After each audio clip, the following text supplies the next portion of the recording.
Oggi si celebra San Bruno. Il nome Bruno ha origine tedesca e significa dal colore scuro.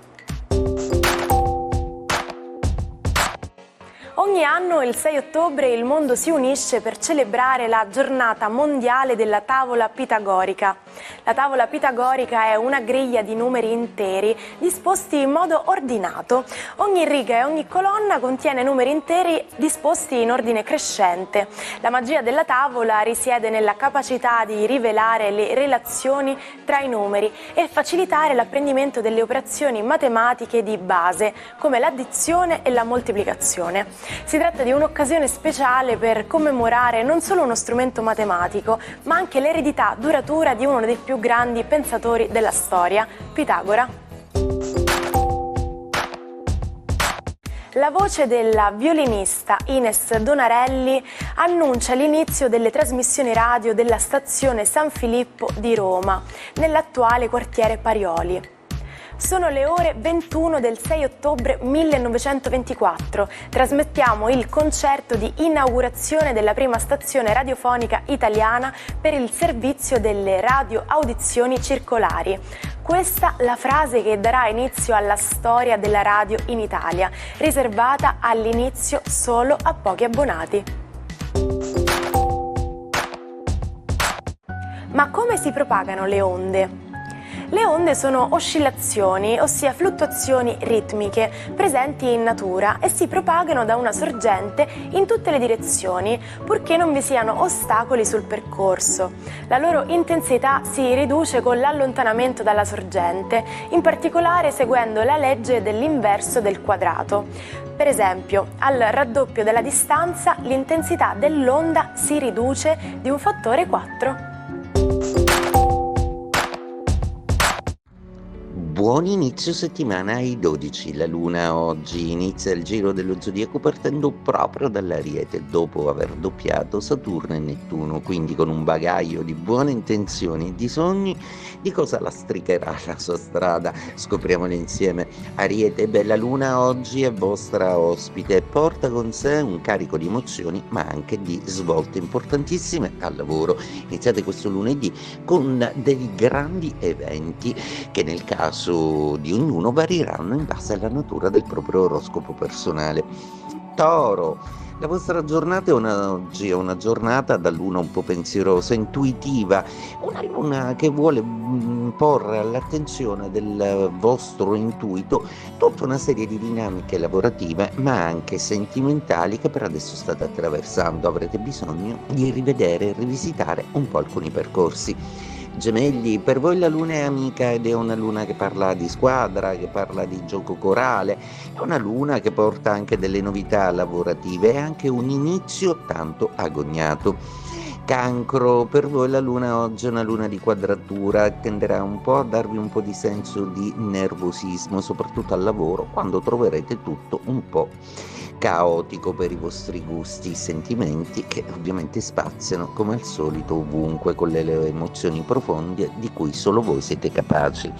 Leone, la vostra giornata oggi inizia con il sostegno della luna amica dal trigono dell'Ariete che vi sostiene e che vi dà maggiore certezza sia in campo lavorativo che in campo emotivo e sentimentale. Dovete cercare di tesaurizzare l'energia di questa luna così generosa e potente. Vergine, per voi la luna esce dall'opposizione, i sentimenti tornano a posto, ci sono meno ansie, tutto è più gestibile, per cui oggi godetevi e concentratevi sulla vostra Venere che opposta a Saturno chiede sempre più certezze.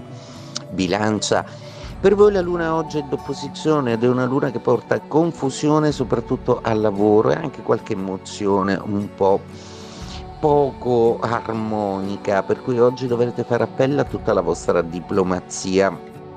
Scorpione, Per voi oggi la luna dismette un trigono che è stato molto prezioso, romantico e intenso, per cui potrete gestire un po' in maniera più calma le faccende legate alla passione e ai sentimenti. Sagittario, per voi luna di trigono stupenda che inaugura tra l'altro un momento di certezza e di grande ispirazione lavorativa, entusiasmi anche in amore, siete più stabili, più forti e più belli. Capricorno, per voi la luna oggi è in quadratura, una quadratura tra l'altro che porta con sé tanti significati e significatori che potrebbero un po' essere rivisti, soprattutto il senso di un progetto lavorativo che si mischia un po' col sentimentale, che forse va rivisto. Acquario, luna amica oggi comunicativa, dinamica e molto simpatica, una luna che porta anche con sé emozioni e sentimenti, un periodo in cui l'amore è sempre un progetto fattibile tanto quanto un sogno che sta per diventare realtà. Pesci, la luna oggi esce dai vostri gradi e abbraccia proprio il vostro Nettuno, continua quindi la fase importante e fortunata che Nettuno e Saturno vi porgono dalla loro vicinanza. Utilizzate bene i pianeti e soprattutto fatevi valere. Il Moulin Rouge è una delle maggiori attrazioni turistiche di Parigi, simbolo della cosiddetta Belle Époque, che ebbe il suo cuore pulsante proprio nella capitale francese. In principio era soltanto un vecchio mulino dalla parte alta di Montmartre, trasformato nel 1870 nel ristorante Moulin de la Galette, adibito anche a sala da ballo. Il successo di quest'ultimo catturò l'attenzione dei proprietari dell'Olympia, storico teatro parigino, che lo trasformarono in un cabaret rinominandolo Moulin Rouge. Inaugurato il 6 ottobre del 1889, il locale fece subito scalpore per balli ritenuti all'epoca licenziosi, su tutti il famoso Cancan. Quando uno spettacolo o un evento giunge al termine, spesso il pubblico esita ad andarsene, sperando in un bis o in qualche ulteriore sorpresa. In inglese, per sottolineare che qualcosa è davvero concluso e che non ci saranno ulteriori sviluppi, si usa l'espressione Elvis has left the building, che tradotta significa Elvis ha lasciato l'edificio. Sì, stiamo parlando proprio del leggendario Elvis Presley. Questa espressione ha radici reali. Il 15 dicembre 1956, durante una fiera in Louisiana, il promoter utilizzò questa frase per calmare il pubblico dopo un'improvvisa apparizione di Elvis durante un concerto. Da quel momento è entrata nell'uso comune. Lars Lucidor nacque a Stoccolma il 6 ottobre del 1638. Fu un poeta e la sua raccolta postuma I fiori dell'icona lo rese celebre. Rimasto orfano di entrambi i genitori all'età di 12 anni, visse con i suoi numerosi fratelli a casa del nonno. Muovendosi tra diverse università, fu coinvolto in duelli tra studenti e a Lipsia partecipò a sommosse popolari che gli valsero alcuni mesi di carcere.